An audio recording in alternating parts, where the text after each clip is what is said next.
Hi everyone, Alex here, and I am running out of daylight, so I'm going to tell you what we did for our 3 days, 4 nights in Ho Chi Minh City, otherwise known as Saigon. As always, I'll go over how we got there, where we stayed, what we did, and what we bought. I've made 4 more videos about Vietnam that I will link below, and at the end of this video, I'm going to share a list of Google pins that I saved during my research for this leg of the trip. First up, how we got there. We flew from Da Nang into Ho Chi Minh City and landed at around 8:30 at night. I had read reviews about taxis ahead of time, and so we decided to go with My Linh Taxi. They have a more fixed price system, and it was cheaper than using our hotel shuttle service. Right after getting our bags, it was super easy to find their booth, and the lady walked us right to our cab. Moving on to where we stayed. Picking a place to stay in Ho Chi Minh City was actually pretty challenging. It's a really sprawling city. Compared to Hanoi and Hoi An, it's also more expensive. There were lots of fancy hotel options to stay, especially around the Opera House. We decided to stay a little bit closer to the river at the Amanaki Saigon Boutique Hotel. It's right next to the Saigon Sky Deck and was walkable to a lot of pins that I had saved. This hotel has a lot of amenities, like a fitness room, a little rooftop pool, a sauna and steam room, and a laundry service that we desperately needed after 10 days of travel.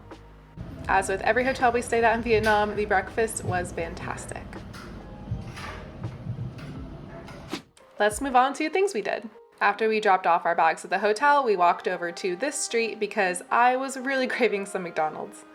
This McDonald's has a balcony view, and we had a nice view of a little festival going on in the street below. It was all shut down and decorated still for the Lunar New Year, and so we definitely had to go check it out. We stopped to get some street food. These are sizzling pancakes called this, and they are these thin pancakes loaded with toppings like dried shrimp, quail eggs, green onions, and a secret sauce. I think each vendor makes them a little differently, and these were super delicious. The next day, we did some work at the hotel in the morning before being picked up for our motorbike food tour at 1 p.m. We were told this is a must-do for Ho Chi Minh City, and it was amazing. We would recommend it to everyone. First, they picked us up at our hotel, went over a little safety briefing, and then brought us to the meeting point where we met up with the rest of the tour. Over some cold drinks, we met 2 girls from Norway and then their 2 Vietnamese drivers. Over the course of the afternoon, we tried 10 different types of food. Everything was absolutely amazing, and I was just mesmerized watching them make it all.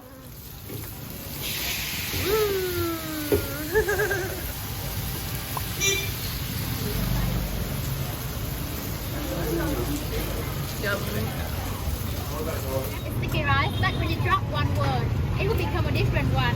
For example, like this one, when you drop the old sound. It was really great having our own guides with us who showed us how to eat everything and how to personalize it to our own tastes. Being with a group of young Vietnamese people was also really cool because they were so enthusiastic to share what it was like growing up and living in their city. I think we all had really good conversations, and it was a really pleasant way to spend the afternoon. Our tour lasted from 1 to 4:30 p.m. I asked our tour guides which tour they thought was better, and they said that the lunch tour is good because there's less traffic, but it is very hot. And they said that the dinner time tour is good because it's not so hot, but there is a lot of traffic. So whichever one you choose, there's definitely a trade-off. After being dropped off back at our hotel, we did what we normally do, which is wander from Google pin to Google pin.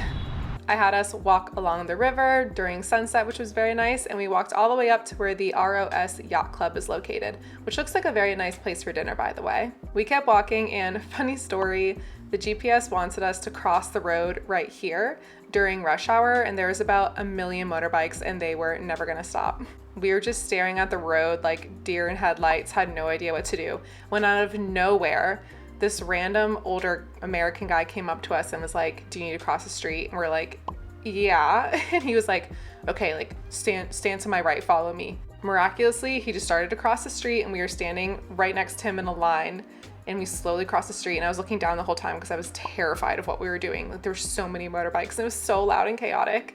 But he had us cross the street safely, and afterwards he was like, "Okay, bye." And he just disappeared. So we're like, he was either our guardian angel or like a ghost, or just this random expat who knows how to cross the street, who knows. But we are thankful for him because we would literally still be standing there if it wasn't for him. But anyways, where I was trying to take us was the Saigon, Japan town, or the Japanese Corners area.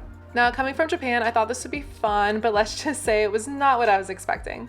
It had some Japanese eateries, some cool Japanese looking izakayas, and a lot of massage parlors. Way more than I've ever seen in any one place in Japan ever. Definitely not what I was expecting, but you know what? It was an interesting experience nonetheless. After exploring that area for a little bit, we decided to walk to the fancy part of town. This is where the Opera House is, as well as every single luxury designer brand you could think of. The Ho Chi Minh City People's Committee is a beautiful building, and that faces a park with the statue of Ho Chi Minh himself. On Airbnb, they can go see Saigon, or like you can walk around with like a Vietnam War vet. After hanging out there for a little bit, we strolled to this market. This market is housed in one of the earliest surviving structures in the city. It's open from 6 a.m. to 6 p.m. and from 6 p.m. to 10 p.m. it functions as a night market. There are about 6,000 businesses that operate out of this market, which is pretty crazy. It was later in the evening, so there weren't so many shops open, but I did come across a vendor that I was interested in. So she had a couple dusty looking things in the back of her booth, and I went right back there and picked up this little guy. It is a little teapot, and it's labeled on the bottom with Bat Trong, which is a pottery village outside of Hanoi. I genuinely wanted this little guy, and so here's a story about how I haggled it down from $200. I know, when she held up 200 on her calculator, I was like, oh, 200,000 dong, about $8, that's great, sure, I'll take it. And she was like, 200 American dollars. I was like, oh shoot, we're doing American dollars? Okay, let's go. So the thing was that Will actually did not want to buy this. He didn't want to buy anything from this vendor. He didn't really want to buy anything else that night, but I really wanted it because I love a little teapot, a little ceramic, a little treasure situation. So I was in her booth. I really wanted this, but I was like, cannot do 200. And Will was like, absolutely not. And she said, how much will you do it for? And I said 20. And she tried to get it to 100, and I was like, sorry, like it's literally $20. That's all he'll give me, you know, the bad guy over there, he's only gonna give me $20. And so we went back and forth a little bit. Will actually walked away, like he was genuinely bored and wanted to leave. And this worked in our favor because him coming back and forth a little bit, like knowing that he didn't want it and that I wanted it, we got our price down to $23. And then he was like, okay, fine. So I got it for $23. I don't know if that was a good deal. Like maybe she just started out as 200 to think that I was getting a good deal, but I do think it looks kind of vintage. And I don't know, to me, like $23 for the only souvenir I got in Ho Chi Minh City, like that's a win for me. So that strategy of accidental haggling and my husband actually being really annoyed and walking away, that worked out well for us. So with my little teapot in hand, we went and dropped that off at the hotel and then went back out one last time to the Cafe Apartments, which you will definitely see on every post and Instagram feed about Ho Chi Minh City. It's this old apartment complex that is like every single apartment is a different cafe or a little shop or business, and it's a really cute place to walk around. We got there around 9:30 p.m., which was unfortunate because so many of the stores were closed, and anywhere that was open, they'd pretty much stopped selling food. The place has 8 floors and you actually have to pay to use the elevator, so we spent the last like half hour of everything being open just going from floor to floor and looking around and trying to find somewhere to eat. We were super hungry, so we just grabbed something at the hotel and then went back to go to bed. The next day, we both randomly woke up really early at like 5 a.m. and so we decided to go out for a little walk. And let me tell you, Ho Chi Minh City at 5 a.m. is a treat.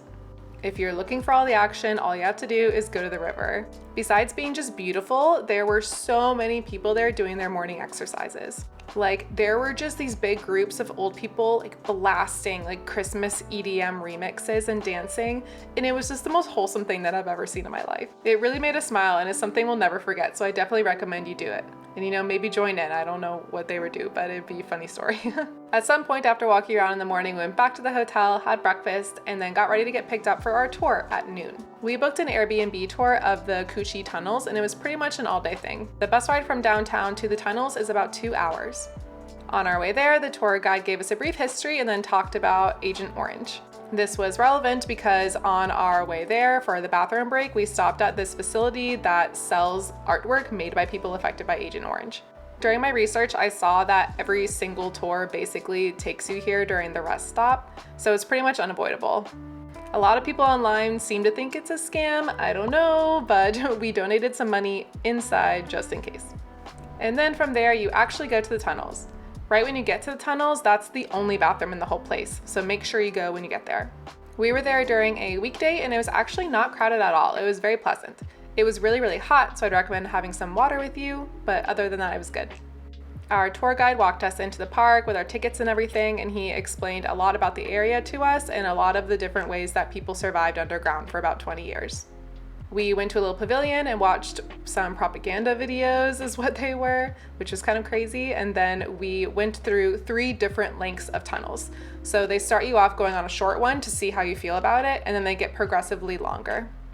Some of them have different rooms attached, and for example, we got to see like a meeting room, what a hospital room, surgery room would look like, and then what a kitchen would look like.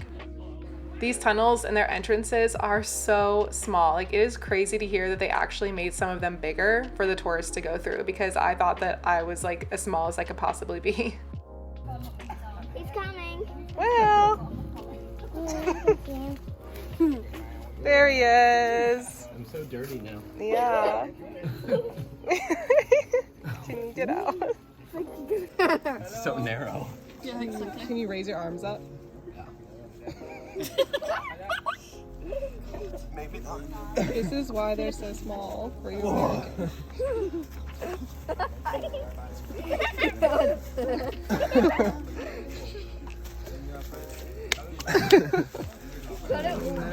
I was also look my shoes. Can you go? No? I don't want to. I'm not a huge fan of tight spaces, so I was definitely happy when that part was over. Towards the end of the tour, we took some time to sit down and eat some of the typical food that the people who lived in the tunnels would eat, and that is tapioca with a side of crushed peanuts, which actually wasn't that bad. While we snacked, we had the chance to listen to our tour guide tell some personal stories about his family during the war. He talked about how his family was separated by North and South, and then how he remembers growing up during that time. It was definitely a really cool perspective and opportunity to hear his stories. Overall, I think this is a perspective as Americans that we don't learn growing up, obviously, so I think that at times when it might have been a little bit uncomfortable, it's still a really good thing to do and experience. I don't know if it was just me being self-conscious, but I felt like as the only Americans on our tour group, he made like a lot of eye contact with us.